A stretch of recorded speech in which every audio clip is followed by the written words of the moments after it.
കളമശ്ശേരി മണ്ഡലത്തെ സമ്പൂർണ്ണ CPR സാക്ഷരതാ മണ്ഡലമാക്കി മാറ്റുമെന്ന് മന്ത്രി പി രാജീവ്. സമ്പൂർണ്ണ തിമിര വിമുക്ത മണ്ഡലം എന്ന ലക്ഷ്യവും 2 മാസത്തിനുള്ളിൽ പൂർത്തിയാക്കുമെന്നും മന്ത്രി പറഞ്ഞു. കരുമാലൂർ മണ്ഡലത്തെ സമ്പൂർണ്ണ തിമിര വിമുക്ത മണ്ഡലമാക്കി മാറ്റുന്നതിനുള്ള പദ്ധതി അന്തിമഘട്ടത്തിലാണെന്ന് മന്ത്രി പി രാജീവ് പറഞ്ഞു. തിമിരബാധിതർക്ക് സൗജന്യമായി ശസ്ത്രക്രിയ ചെയ്തു വരികയാണെന്നും ഇതോടൊപ്പം തന്നെ മണ്ഡലത്തെ സമ്പൂർണ്ണ CPR സാക്ഷരതാ മണ്ഡലമാക്കി മാറ്റുന്നതിനുള്ള പരിശീലന പരിപാടികൾ പൂർത്തിയാക്കി വരികയാണെന്നും മന്ത്രി കൂട്ടിച്ചേർത്തു. വയൽകര കൊരട്ടിപ്പറമ്പ് റേഷൻ കട റോഡിന്റെ ഉദ്ഘാടനം നിർവഹിച്ച് സംസാരിക്കുകയായിരുന്നു മന്ത്രി. ഒന്ന്, കളമശ്ശേരി മണ്ഡലം സമ്പൂർണ്ണ തിമിര വിമുക്ത മണ്ഡലം. ഇപ്പൊ നമ്മളൊരു 12,600 പേർക്ക് സൗജന്യമായി ശസ്ത്രക്രിയ കൊടുത്തിട്ടുണ്ട്. ഇത്തവണത്തിൽ 10,600 പേർക്ക് കൂടി ക്യാമ്പിൽ വന്നവർക്ക് ഇപ്പോൾ ശസ്ത്രക്രിയ ചെയ്യും. ഇനി ആരെങ്കിലും തിമിരുണ്ട് സംശയം ഉണ്ടെങ്കിൽ പഞ്ചായത്ത് ലിസ്റ്റ് തന്നാൽ അവർ ടെസ്റ്റ് ഇവിടെ വേണമെങ്കിൽ ഇവിടെ ടെസ്റ്റ് കണ്ടെത്തിയിട്ട് അവർക്ക് പൂർണ്ണമായിട്ട് സൗജന്യമായി നമുക്ക് ശസ്ത്രക്രിയ ചെയ്തു കൊടുക്കും. അപ്പൊ അതിന് പഞ്ചായത്ത് വാർഡ് മെമ്പർമാരും എല്ലാവരും ഇനി സംശയം ഇനി ഉണ്ടോന്ന് കുത്തിവെക്കാനൊന്നും പറ്റില്ല, അവിടെ പരിശോധിച്ചാൽ അറിയുള്ളൂ. സംശയമുള്ളൊരു പ്രായം കഴിഞ്ഞവർക്കൊക്കെ അങ്ങോട്ട് വരാം. പൂർണ്ണമായിട്ട് സൗജന്യം. മണ്ഡലത്തിൽ തിമിരമുള്ള ഒരാളുണ്ടാകാൻ പാടില്ല. 2, കളമശ്ശേരി മണ്ഡലം സമ്പൂർണ്ണ CPR സാക്ഷര മണ്ഡലം. ഇപ്പൊ നമ്മൾ പത്രത്തിൽ വായിച്ച കാര്യങ്ങൾ പലതും ഇപ്പൊ നാട്ടിലേക്ക് എത്തി.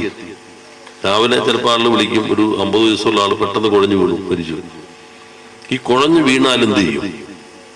ഉള്ള ആളുകളെ കൂടി എടുത്തുകൂട്ടി ആശുപത്രി കൊണ്ടുപോകും. ഈ ആശുപത്രി കൊണ്ടുപോകുന്ന സമയം കൊണ്ട് ഹൃദയം നിൽക്കും. പിന്നെ ആശുപത്രി ചെന്നാലും രക്ഷപ്പെടുത്താൻ പറ്റില്ല. എന്നാൽ CPR വെച്ച് നമ്മൾ ഒരു പ്രാഥമിക ഇത് കൊടുക്കുകയാണെങ്കിൽ ഈ ഹാർട്ടിന്റെ ഇടുപ്പ് വീണ്ടെടുക്കാൻ പറ്റും. അതിന് ഡോക്ടറൊന്നും ആവണ്ട, നേഴ്സാവണ്ട, അത്യാവശ്യം പരിശീലനം കിട്ടിയാൽ മതി.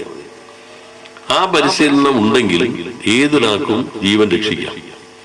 ഇത്തവണ നമ്മുടെ മെഡിക്കൽ ക്യാമ്പിന്റെ ഭാഗമായി നല്ല രീതിയിൽ നമ്മൾ ഈ പരിശീലനം കൊടുത്തു. അവിടെ തന്നെ ആളുകളെ കൊണ്ട് തന്നെ ഓരോരുത്തരെ കൊണ്ട് ചെയ്യിച്ചു. ഇനി ഉദ്ദേശിക്കുന്നത് 2 ദിവസം എടുത്ത് എല്ലാ സ്കൂൾ, കോളേജ്, ഓട്ടോറിക്ഷ ഡ്രൈവർമാർ, ടാക്സി ഡ്രൈവർമാർ, ഇത്തരത്തെ ബജറ്റിൽ ഏറ്റവും കൂടുതൽ ആനുകൂല്യം ഓട്ടോറിക്ഷ ഡ്രൈവർമാർക്കാണ്.